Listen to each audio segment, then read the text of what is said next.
What is the sum of 1 1/2 4 1/6 7 1/12 10 1/20 up to 20 terms. ठीक है, mix fraction दिए हुए, इस मिक्स फ्रैक्शन का आपको सम निकालना है। कितने टर्म्स का? 20 टर्म्स का सम निकालना है। आपको पता है, अगर मैं आपको रेमो मंत्रा बता दूं इस क्वेश्चन का 2 सेकंड और आप आंसर मार्क कर दोगे, 2 सेकंड, इससे ज्यादा नहीं।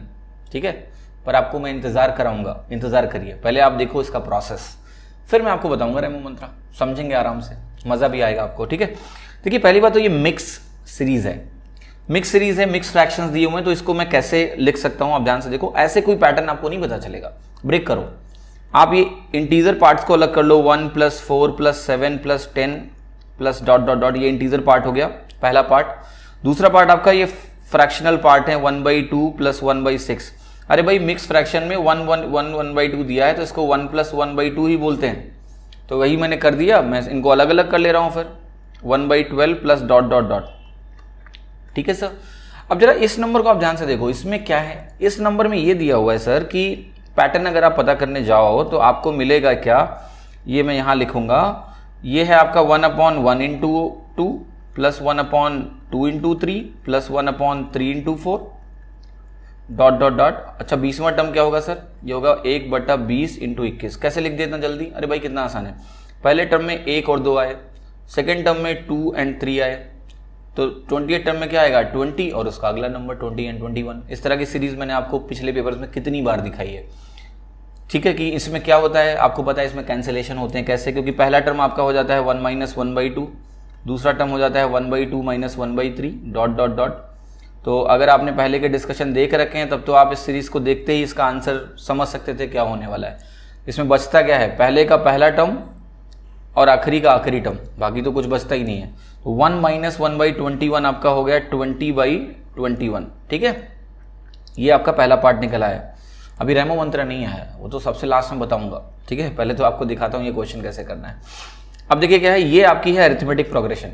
अगर ये आपकी अरिथमेटिक प्रोग्रेशन है तो एपी का सम निकालना है। एपी के सम निकालने के कई तरीके हैं, एपी के सम निकालने के तरीके हैं, एपी को आप एवरेज से भी कर सकते हो, अगर आप ये फाइंड आउट कर लो कि इसका एवरेज क्या है। ठीक है, average into number of terms, वो आपका सम हो जाएगा। या फिर आप अगर फॉर्मूला आपको याद है, समांतर श्रेणी का फॉर्मूला तो वही ना बेसिक फॉर्मूलों में आता है, क्योंकि आपने 10th क्लास में पढ़ा होगा, बहुत आसान होता है। तो इसका फॉर्मूला जो सम का होता है वो होता है n/2 × 2a + n - 1 × d।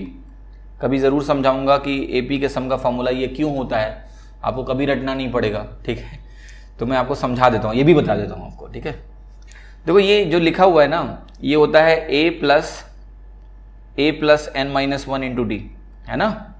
ये फर्स्ट टर्म होता है एपी का, ये लास्ट टर्म होता है एपी का, राइट। तो first term plus last term by 2 × n। जानते हो क्या कर रहे हैं, ये कह रहे हैं आखिरी टर्म जो है ना, आखिरी टर्म और पहले टर्म को सम निकाला, 2 से डिवाइड किया, तो क्या निकलता है, किसी भी अरिथमेटिक प्रोग्रेशन में अगर फर्स्ट टर्म और लास्ट टर्म का सम निकाल के 2 से डिवाइड कर दो, एवरेज मिलता है उसका।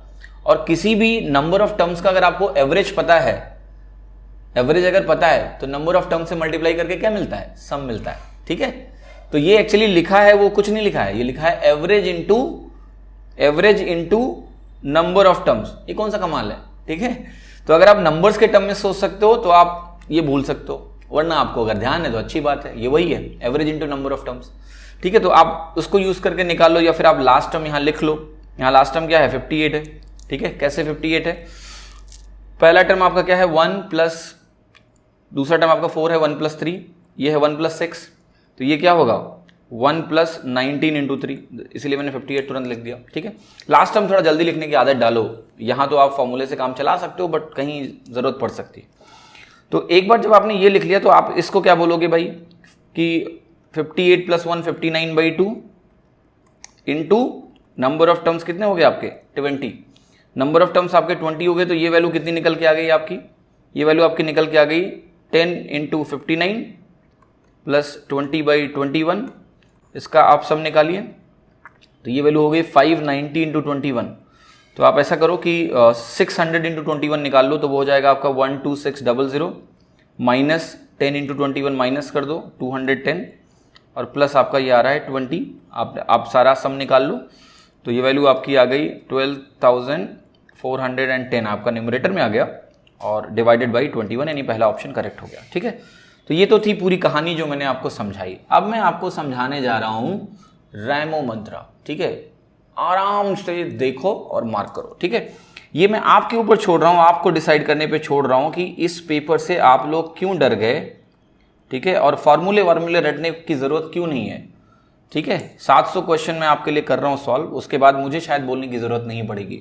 आप खुद इतने समझदार हो कि आप अपना जजमेंट ले सकते हो, और अगर आपको कोई समझाता है कि रटो फार्मूले, ठीक है, तो बता देना, मुझे ज़रूरत नहीं है, हम कॉमन सेंस इस्तेमाल करके निकालेंगे क्वेश्चंस। ठीक है, अब जरा ध्यान से समझो। आपको मैं एक बात बोलता हूँ कि इसमें इतना कुछ करने की ज़रूरत इसलिए नहीं है क्योंकि देखो, पहली बात तो ये जो सीरीज़ है स्टैंडर्ड सीरीज़ है, कई बार मैं आपको दिखा चुका हूँ, प्रोडक्ट में 2 एलिमेंट 3 एलिमेंट पेपर में भी हो चुका है। मैं एक्सपेक्ट करता हूँ कि इसका सम आप मेंटली देख पाओगे। ठीक है, it will not take time.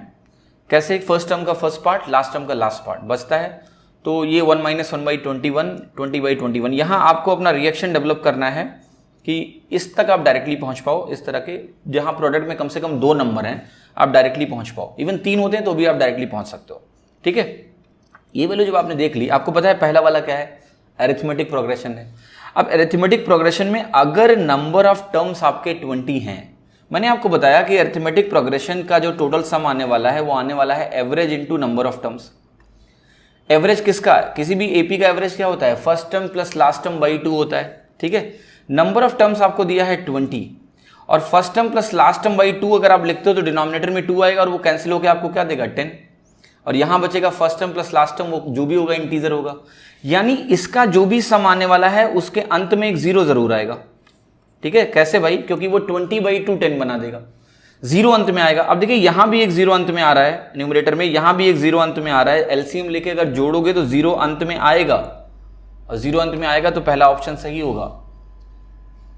Option का इस्तेमाल करना बेहद जरूरी है, वरना घोर समय की बर्बादी आप लोग करते हो एग्जाम में और आपको पता भी नहीं होता है। ठीक है, क्योंकि कहीं ऐसे कोई नहीं सिखाता है।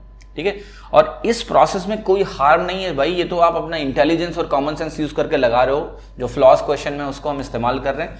मेक श्योर कि आप ऑब्जेक्टिव एग्जाम की तैयारी कर रहे हो, मेक श्योर आप 10th के बोर्ड की तैयारी नहीं कर रहे हो। ठीक है, 10th के बोर्ड एग्जाम का अप्रोच डिफरेंट होता है, लेकिन जब आप इस तरह के पेपर में जा रहे हो जहां पर आपकी क्वांटिटेटिव एबिलिटी का टेस्ट हो रहा है, बिल्कुल इस्तेमाल करो इसको, खुली छूट दे रहा हूं आपको। ठीक है।